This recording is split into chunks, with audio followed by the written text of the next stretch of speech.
afternoon, everyone. It's good to have you. We welcome you today to Recovery in Action. And I'm so pleased to announce that I have such a good friend of mine here with me today, Derek Harrison. And I've known Derek since, I'm going to tell you my age if I'm not careful, but I have known Derek since he was a teenager. And he's a real inspiration to people. And he has walked the journey that he is now helping people on. He has his bachelor's in addiction counseling, and he is actually helping people find recovery with Christ, and he's helping in the jail. He has been at the House of Ruth for a couple years, and he's just very motivated in the community, and it's just an honor to have him here today. But first off, I want to get started with, in October 29th, the House of Ruth is having their annual fundraiser, and it's called the Royal Ball. And we are looking for sponsors. We have different levels of sponsors. We actually, you can be at any level that you want. Any donation is appreciated, and we are a 501c3, so we are a nonprofit organization, and 100% of all the donations will go into the running of the House of Ruth.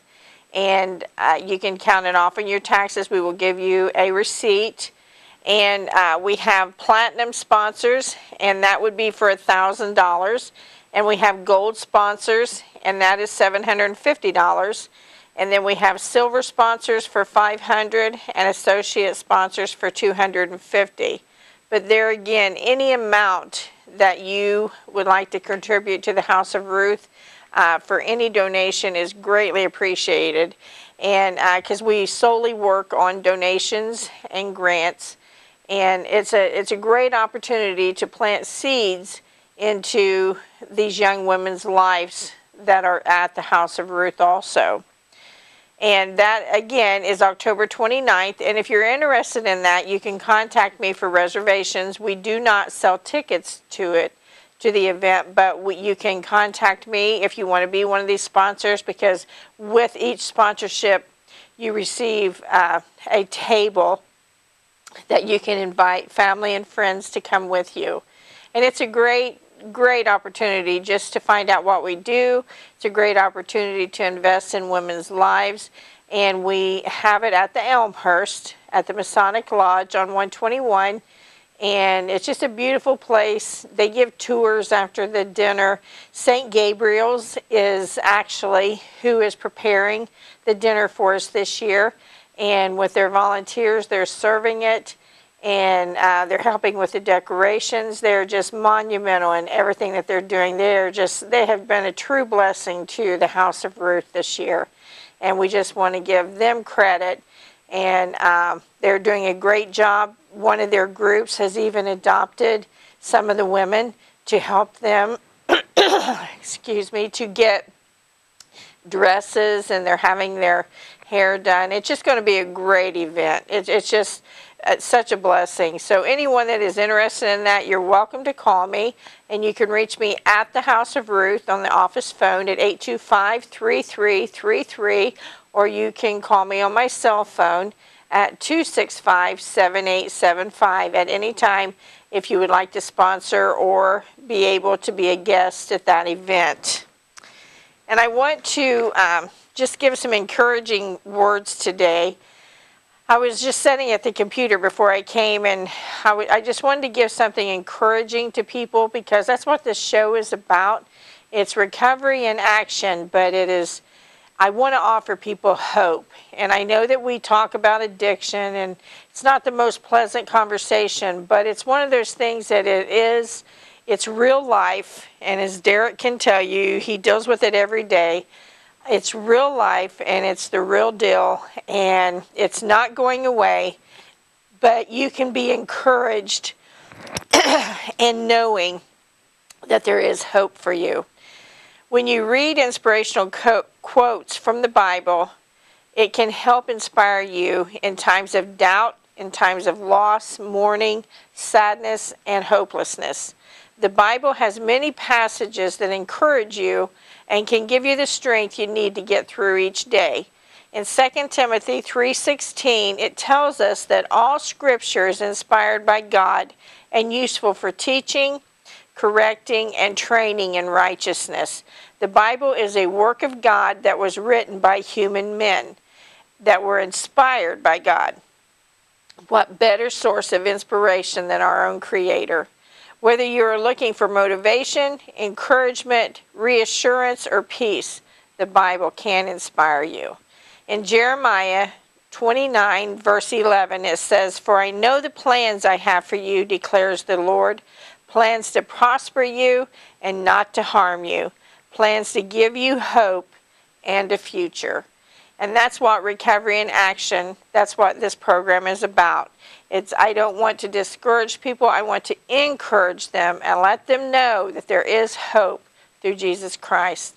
And without further ado now, I would like to introduce to you Derek Harrison, and I want him to have time to share what is on his heart and what is on his mind, because he is an inspiration to a lot of people in our community. He's a young man, but he has wisdom way beyond his years. And so without further ado, I want to welcome Derek. Hey, Derek. Hi. It's so good that I'm glad to have you today. It's good to be here, and I'm honored for you to have me on, and thank you for the invitation. And we've gotten to know each other a lot in the past couple of years, and even before that, like you mentioned. And just touching on the House of Ruth Ball, I would encourage everyone to go and to witness this, because it truly is recovery in action. And yes, it is. It's a great opportunity to just allow these women to have a time to share about what they're doing at the House of Ruth, and yes, for the public to become acquainted with some of the operations of the House of Ruth. And it's just a great opportunity to let these women know that they are women of value, that they have worth, and that they're more than what some of their circumstances have that has led to them being in the home. Absolutely. So, absolutely. It was one of my favorite things to do while I was a part of the House of Ruth. Yes. Me and my wife had an opportunity to go 2 times, and so it's a great thing. So I'd encourage everyone in the public to support the House of Ruth. And it was a great 2 years that I had. Yes. Just short of 2 years. Yes. This month, September, would have been 2 years. 2 years. And so, but it was a great start for me, and I'm always thankful for that. And so, Well, you came a long way, because like I said, I'm going to date myself here. But I have known Derek since he was a teenager, and you have just came a long way, and God has blessed you so much, and everything, the doors that have opened for you in ways that people have said, you'll never do that, and look where you are today. Yeah. You're doing exactly what your heart wanted you to do. So just starting with wherever you want to start. You want to start as a teen, how you got into helping people, what got you going, because, I mean, sometimes people don't realize, I mean, you've walked this journey that you're helping people through now. yeah. And so just give us a little bit of your testimony, whatever you want to share.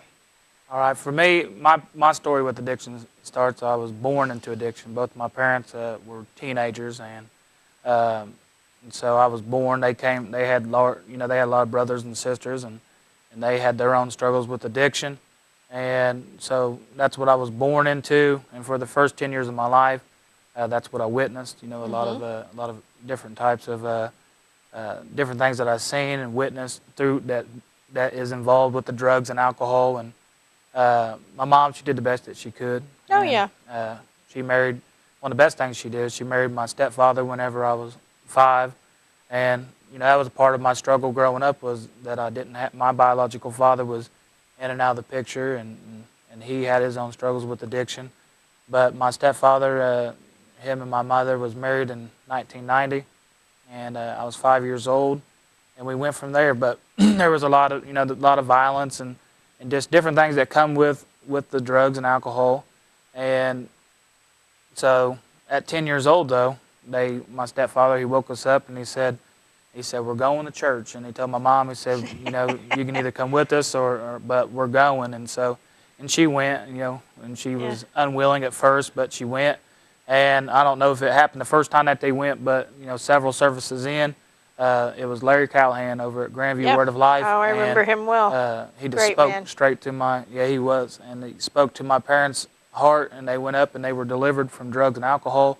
And so that was my first, instance of knowing that someone could be delivered from drugs and alcohol, and they weren't just delivered from, smoking cigarettes or alcohol. They were delivered from, any number of drugs that they were doing, cocaine and prescription pills and alcohol. My mother struggled with alcohol, and they were delivered from it though. And Yeah. so, but our life changed from it was a total opposite of those first 10 years, and things were good. And my biological father, he went to prison almost at the same time whenever I was 10 years old. And so he went to prison for a couple of years for dealing heroin. And a lot of people think that heroin is just something that we're dealing with now. Yeah, fighting now, but it's been there a long time. Yeah. And so he went to prison for that, and I went on. But somewhere around turning 13, 14, I kind of just took a turn for the worse and wanted to do the opposite of what my parents was doing, and got involved with the wrong influences, and music was a big influence in my life. And by the time I was 17, I had went to the dentist. This was my first how I got introduced into addiction personally. I went to the dentist and got my wisdom teeth pulled, and they had prescribed me prescription pain pills. And so I took those, and I liked them, and so that's where I got started. And then me and my buddy, we would steal his grandma's Xanaxes and prescription Xanaxes, and stealing those out of the cabinet, and then we'd drink a little bit. And then by the time I was 17, I was committing burglaries, and had went into a person's home and got charged with criminal confinement, armed robbery with a deadly weapon. And so at 17 years old, 5 days before my 18th birthday, I got sentenced to 20 years in prison, 12 years on probation, and do 8, do 4. And so from 17 to 24, that's what my life was. It was prison. And then, but before I left prison the second time, I'd went through a program called Therapeutic Community in prison. And that was at Correctional Industrial Facility. And it was a great program, and it taught a lot of great tools, but I still had to come back to this community. And I didn't apply any of it to this community, and got back involved in addiction. But I'd also signed up for school before I'd left prison, and had gotten out in 2010, and in July of 2010, and started school that fall, and went 6 months.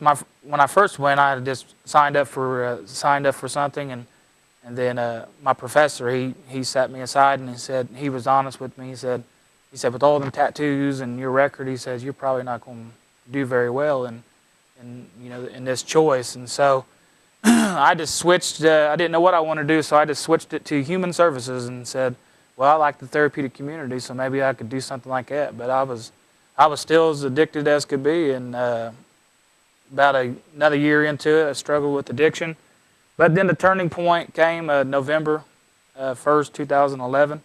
I had a near-death experience. I had an encounter with God, and it was one of my first encounters with God. And I had went to jail, and the judge had sat me down because they had to OR me because I'd done damage to my heart. And he asked me... And how old were you then? That was young. 2011, I was 26 years old. Yeah, already having heart problems from your addiction. They told me, they said you've stretched your heart out, or however they worded it, and they took me to court the next day because the jail didn't want to be a liability and responsible for it. And but the judge asked me something, and I knew it was from God, because I'd been, my mother, she had never given up on me during all those years in prison, and Jeremiah 29:11 was one of the scriptures that she spoke over my life. But I went in that courtroom, and that judge said, Mr. Harrison, he says, it's come to our attention that there's something wrong with your heart. And it just hit me. I'm like, wow, there's something wrong with my heart. Yeah. And I got out with that thought, but I didn't do anything with it, and I kept going. My grandfather was on hospice at the same time, and one of the last experiences I'd had with him, I'd stolen off of him and just did a lot of bad things, and he had always been just a great grandfather.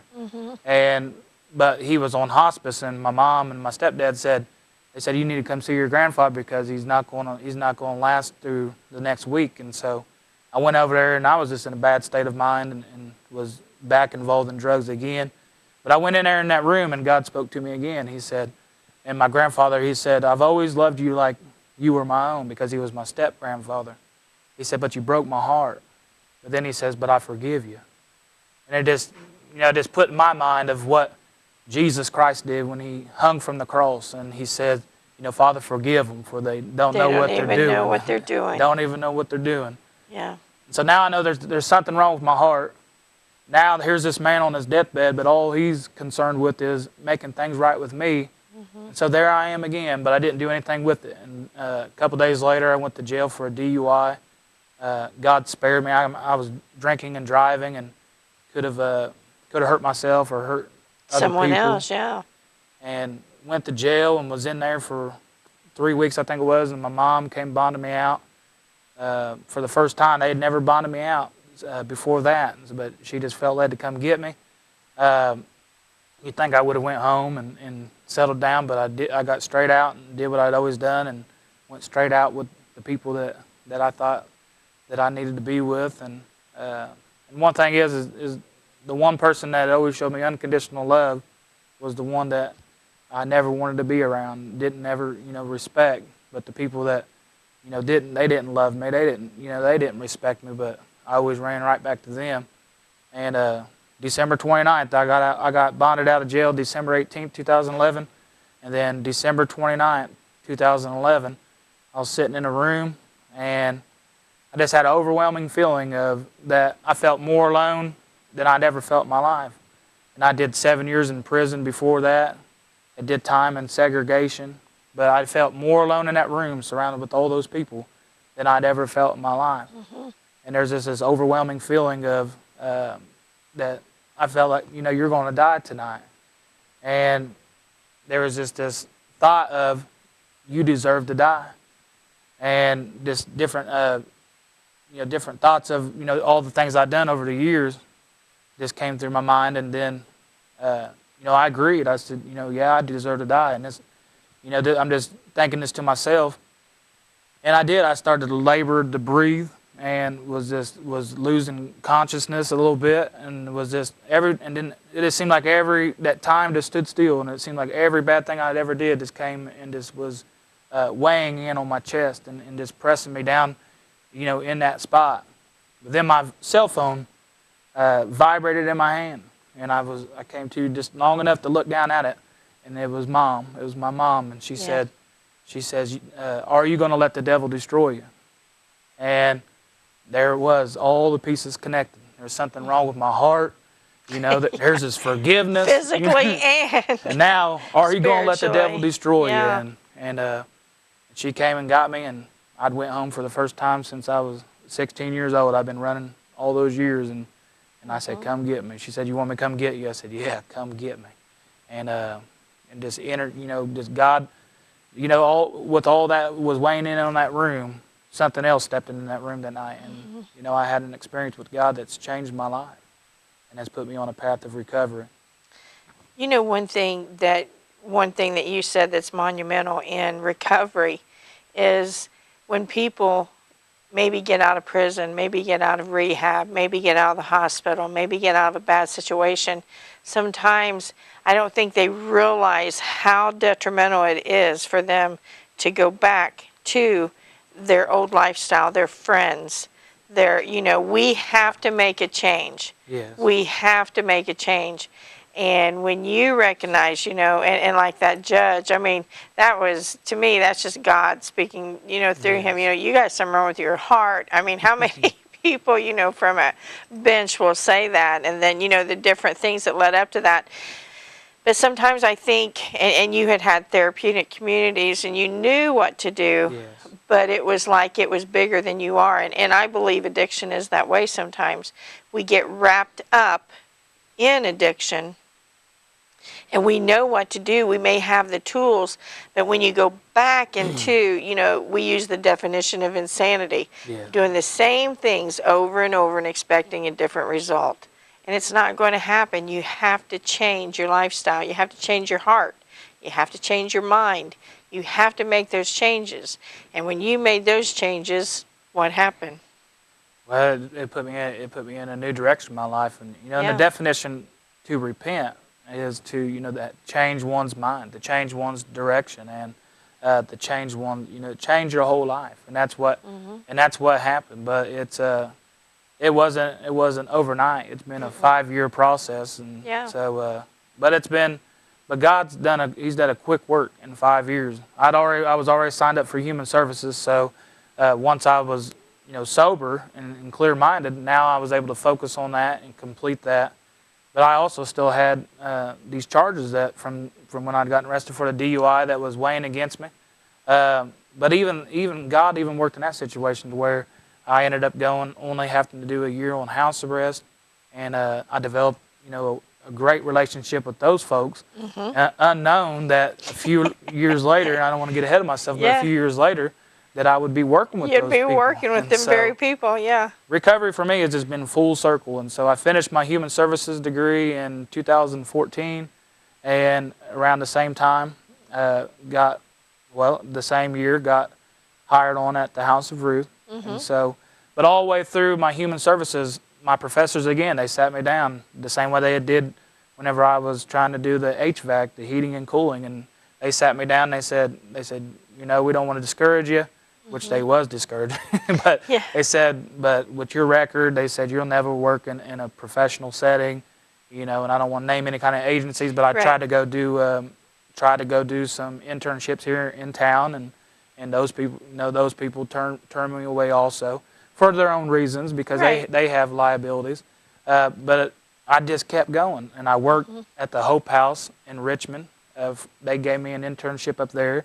And then when my time ended up there, then the House of Ruth came open with a substantial with Yeah. a pay increase, so that was a good Yeah. thing. But and so that was a good thing, and so I was able to work and provide for my family, and also complete my schooling. And then I just finished my bachelor's with addictions counseling this past August. So Yes. Congratulations. That's great because you've worked hard at that. yeah. You have. And I didn't know what was going to come of it. Why I went through this school, why had I lived the life that I lived. But I was able to transition out of the House of Ruth and go to community corrections Yeah. in July full time. So Doing the very thing you love to do. yes, Isn't that amazing? People tell you, well, you'll never be able to do that. Look at your charges. Look at this, look at that. And the very thing, and I think they're finding that peer-to-peer. And you Yeah. and I have talked about that several times. People want to know, what they're talking about. And when you're sitting down there and you can tell them people, and I hate referring to them people, but young men, young women, about what you've been through and how their life can change. You're offering them the hope that they Yeah. need. A lot of them, they feel hopeless. They haven't finished their education. They've lost their children. They've lost their homes. They've lost their jobs. They've burnt most of their bridges. And, and you've been there. And it's one of those things you can say, but you can overcome this. Amen. You can overcome it. You just have to trust in the person that's going to help you. And that's, and I believe in the 12-step programs. I believe in all that, but I truly believe that Jesus Christ is your help. That's you have to have spiritual, physical, and mental help. And he's definitely the spiritual provider. Amen. And we were talking about when you got hired at the House of Ruth and Reed Health Services out of Richmond, they were monumental in helping us, because for years we never had any pay. Yeah. And Reed, with that grant, they have just been, it has been amazing how we have been able to expand our services just because of, of how much they have put into our community. Yeah. So, that's how God opens doors. He just opens doors and helps us and just there's so many things that he does that I think we think just happens, and it just don't happen. God opens doors and he helps us. And those people that are, that are faithful to him, I mean, he blesses. I mean, just look at, everything that you're doing. And you're such an inspiration. Never, never think that you're not. The women at the House of Ruth, I mean, every day they remember something you've said, a class that you did, and you're having the classes at Community Corrections, now that they're coming to in the evenings. I mean, they look forward to that because, and that's what they say. They say, Derek is real. Yeah. And, and that's what people want. It's easy to, to say, oh, I'll help you, or I'm going to pray for you. But they want someone that, can really understand what they're going through. And you're that missing component that people need. And I just think it's wonderful what you're doing. Tell us a little bit about Better Days, because you actually started the Better Days. Yeah, Better Days. What Better Days is it's an addictions and incarceration recovery support group, and we started in 2014, March of 2014. But we had actually started as me and my mom came in as, I don't know if you remember this, but had started in the House of Ruth, just coming up and sharing. It was almost like a little Bible study at the House of Ruth, and then we moved, into a church and was there for almost 13 months, and then we moved to where we're at now at Faith Christian School. But we meet on Mondays from 5 to 7 p.m. We serve a meal from 5 to 6 p.m. And then our meeting starts at 6, and we have guest speakers and music and inspiration. But it's what we want it to be like. It's a sanctuary for people that are in recovery. The House of Ruth has been there from the beginning as far as that participate in it. 1 Cent Ministries comes, and other recovery groups from other places come and share. We're having Susan Sexton from Unchained Praises this next Monday. And so it's just encouraging. It's a place, and we want these people to feel like that, and again, I don't like to say these people either, but we want folks that are in recovery to know that they have a place in the body of Christ also. Absolutely. Because sometimes I feel like, some people feel marginalized, like their sins are greater than others, but it's just not true. It's they have a struggle that they have to work through. But our mission at Better Days is that we are a community-focused, Christ-centered outreach and support group. We are committed to recovering the lives of men and women who are battling with addiction and or have been incarcerated, as well as supporting the families of both. And our vision is rebuilding lives in hope, strengthening community in love, rooted and established in faith through Jesus Christ. And so, and I don't know how much time we have left. But, we have about a minute. Okay, but one thing we do emphasize is that we don't believe that addiction in and of itself is a disease. But Billy Graham said this. He says, sin is a disease in the human heart that affects the mind, will, and emotions. Every part of our being is struck by that disease. And we believe that addiction is part of this greater disease and that Jesus Christ is that solution. He is our recovery. We don't choose our higher power. He chose us. Amen. That's right. That's right. It's been a really great pleasure to have you here. I just feel like we could talk on and on, but I really have enjoyed this time and look forward to even being on this show. And I just want to tell everyone that this, Derek, is recovery in action. The women at the House of Ruth, that's recovery in action. And that's the hope that we're giving to the community, to Connersville, to the nation, to whoever sees this show. There is hope out there. Never feel hopeless. And we just thank you for tuning in today, and God bless you, and always know that you're in our prayers.